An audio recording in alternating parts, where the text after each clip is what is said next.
Queridos irmãos, queridas irmãs, sejam bem-vindos ao nosso canal e a mais um estudo da série Estudando o Evangelho segundo o Espiritismo.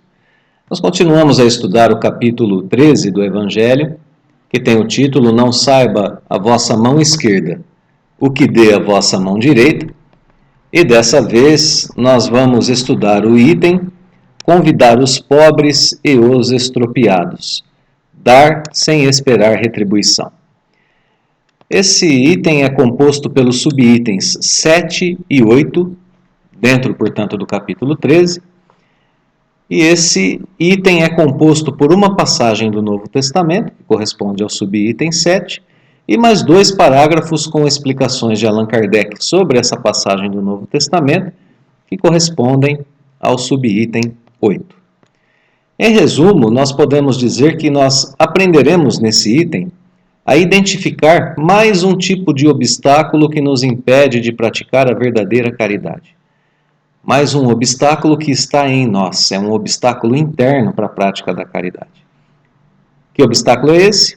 O desejo de sermos correspondidos quando fazemos o bem ao outro.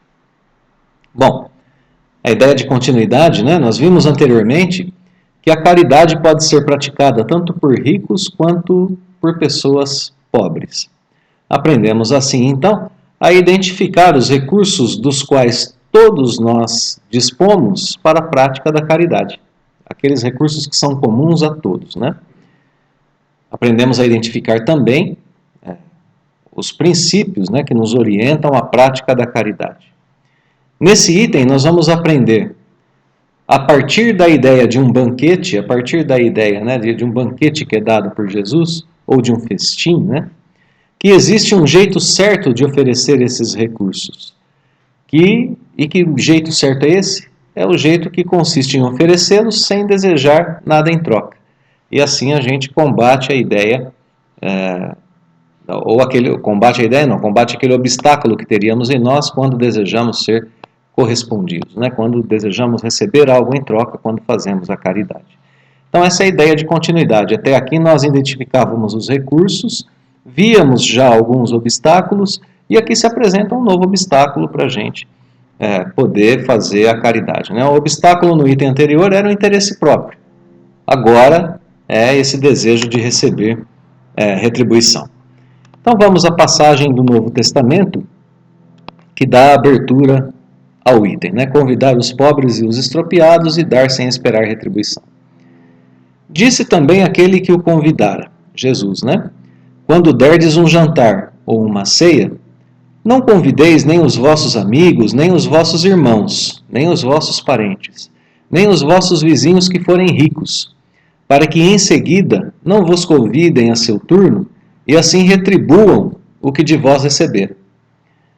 Quando derdes um festim, convidai para ele, os pobres, os estropiados, os coxos e os cegos, e sereis ditosos por não terem eles meios de vô-lo retribuir.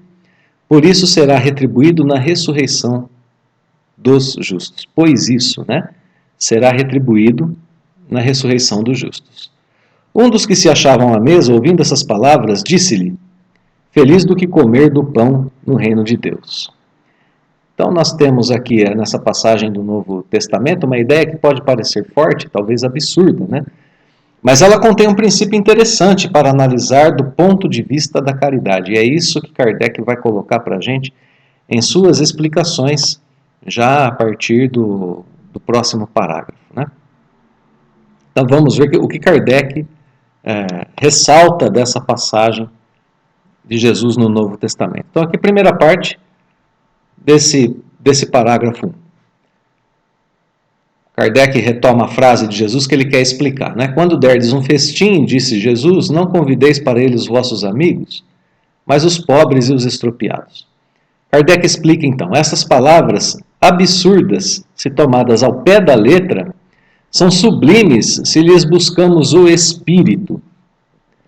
Não é possível que Jesus haja pretendido que, em vez de seus amigos, alguém reúna à sua mesa os mendigos da rua. Sua linguagem era quase sempre figurada, e para os homens incapazes de apanhar os delicados matizes do pensamento, precisava servir-se de imagens fortes que produzissem o efeito de um colorido vivo. Então, o que a gente tem aqui nesse primeiro parágrafo, né, com Kardec? Ele retoma a frase ali que talvez contém o cerne, né, o centro da explicação de Jesus, e Kardec nos diz que é preciso buscar o espírito do ensinamento de Jesus, buscar aquilo que tem valor e que tem significado moral. Quando estamos, por exemplo, em nosso caso aqui, estudando a caridade, não é? Então, nós precisamos identificar o sentido dessas palavras de Jesus. Até aqui, esse parágrafo nos diz que para entender Jesus, é preciso perceber os matizes do pensamento, o colorido, né, vivo de suas palavras e buscar o significado dessas palavras. Então, Kardec está dizendo, olha, tem algo que parece absurdo aqui, se a gente tomar o pé da letra. Então, é preciso a gente buscar o espírito do que Jesus está dizendo. E na sequência é o que Kardec vai fazer. Na segunda parte desse primeiro parágrafo que nós colocamos aqui, Kardec vai começar então a explorar esse colorido, né? Procurar explorar esse significado das palavras de Jesus. O âmago do seu pensamento se revela nessa proposição. O âmago, né? A parte central, o centro, o cerne, né, do seu pensamento, se revela nessa proposição. Sereis ditosos por não terem eles meios de vô-lo retribuir. Quer dizer que não se deve fazer o bem tendo em vista uma retribuição, mas tão só pelo prazer de o praticar.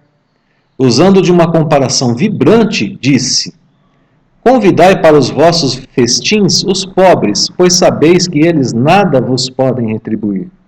Por festins deveis entender não os repastos propriamente ditos, não é o jantar, o almoço, não se trata dos momentos de se alimentar, né? Mas a participação na abundância de que desfrutais.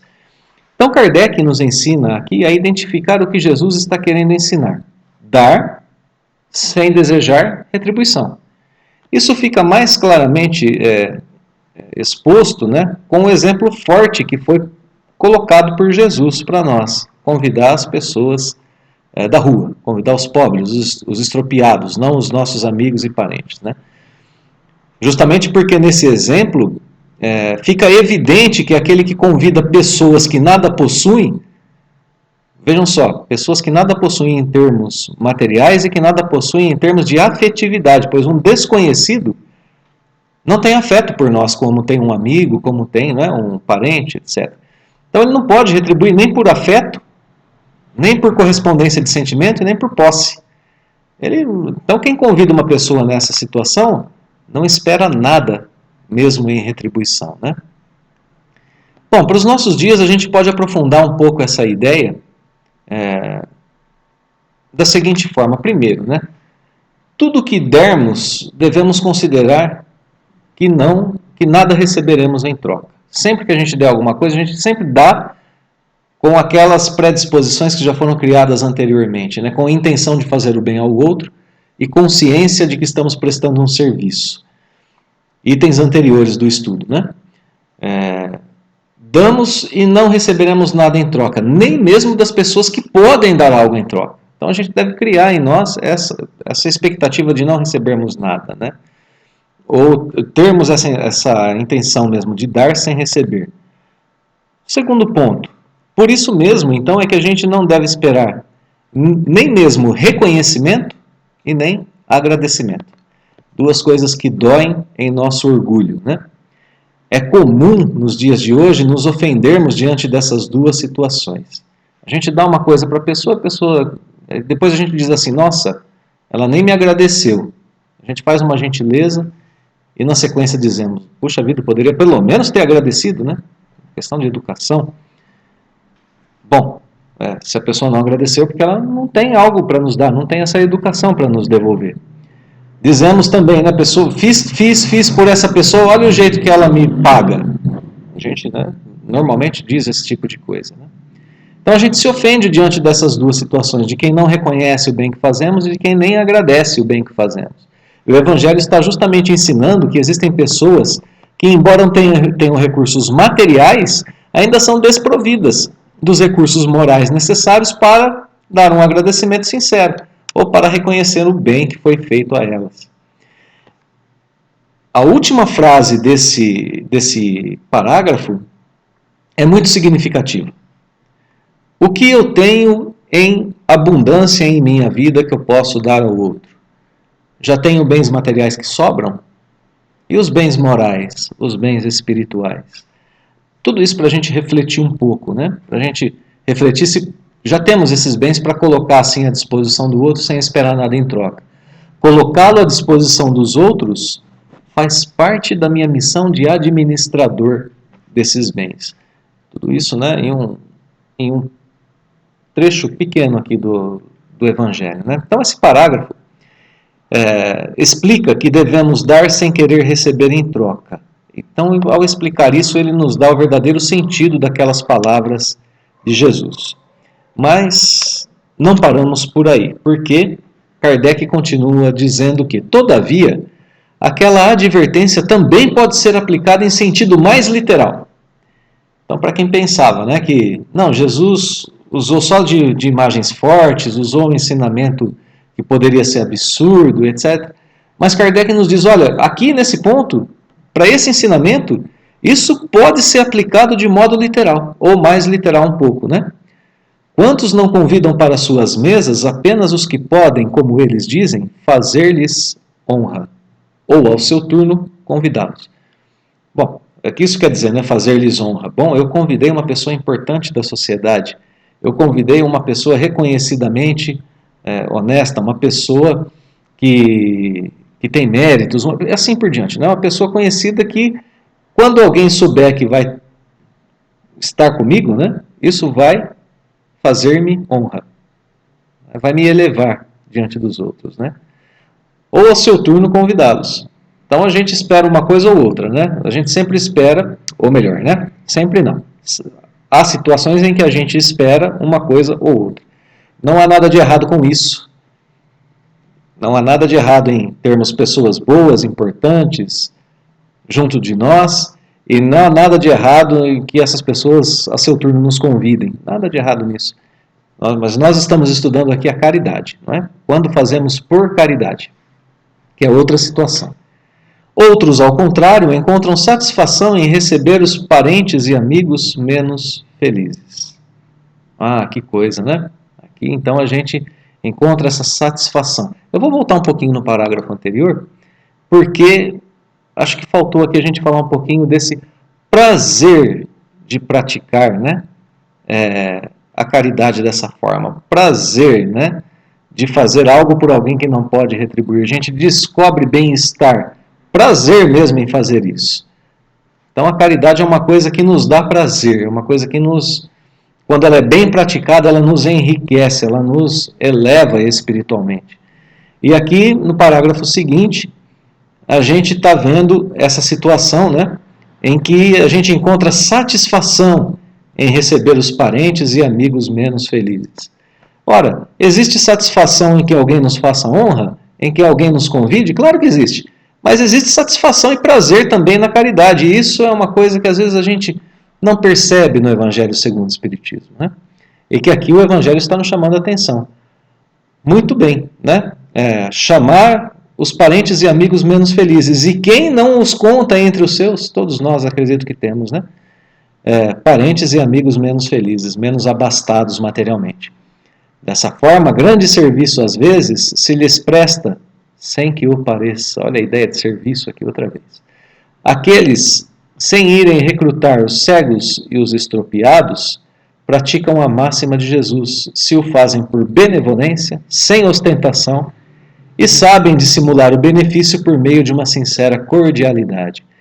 Então, agora aparece aqui a parte literal do ensinamento de Jesus, né? Que mais uma vez nos surpreende, porque às vezes a gente fica pensando, aquilo foi dado só para a gente pensar num sentido figurado e para a gente buscar o cerne da questão, que é fazer a caridade sem esperar algo em troca. Não, existe também o sentido literal, porque pessoas existem que precisam, às vezes, de um alimento, né, de uma ceia, de um festim, que não tem condição de fazê-lo e que adorariam participar de um. Existe o aspecto material também, né? Aqui da nossa vida. Então pode acontecer sim, literalmente aquilo que Jesus disse, dependendo do tamanho do amor que nós temos em nosso coração, né? E isso é caridade verdadeira quando nós praticamos dessa forma aqui, né? Nos grifos aparece a forma, né? Quando fazemos por benevolência, pelo bem do outro, quando fazemos sem ostentação, sem humilhar, portanto, aquele que está em nossa presença e que não dispõe de nossos recursos materiais ou de recursos à altura dos nossos, quando a gente sabe dissimular esse benefício, né, prestando um serviço e sendo sinceramente cordiais àqueles que estão conosco. Então, esse parágrafo mostra a parte literal do ensino de Jesus e comenta o modo correto de praticar esse ensino quando formos voltar a nossa atenção para o plano material. Nesse item que, como nós dissemos lá no resumo, explorou um pouquinho essa questão desse obstáculo que nós temos em nós, que é fazer a caridade ao outro, esperando algumas vezes algum tipo de retribuição. Então, que nós possamos estar atentos a isso, né? E vamos concluir o nosso estudo dizendo que todos nós dispomos de recursos para doar a quem não tem. Às vezes é preciso doar cordialidade, educação, paciência, doar um serviço, tudo isso para fazer o bem sem ser retribuído ou reconhecido. É preciso doar dessa forma. Nessas práticas está o banquete sublime, o banquete espiritual, o alimento de espíritos que estão em processo de educação. Mas a lição de Jesus também tem seu aspecto material, que ensina que um irmão faminto precisa também se alimentar. Por isso, saibamos dividir também a nossa mesa, literalmente, com aquele que estiver necessitado. Queridos e queridas, que Deus abençoe sempre nossos estudos e esforços em praticar as leis do Pai Celestial, em praticar aquilo que aprendemos no Evangelho segundo o Espiritismo. Sejamos um pouco mais caridosos, um pouco mais irmãos, um pouco mais fraternos uns com os outros, não é? Fique conosco, continue em nossos estudos. Um abraço fraterno a todos.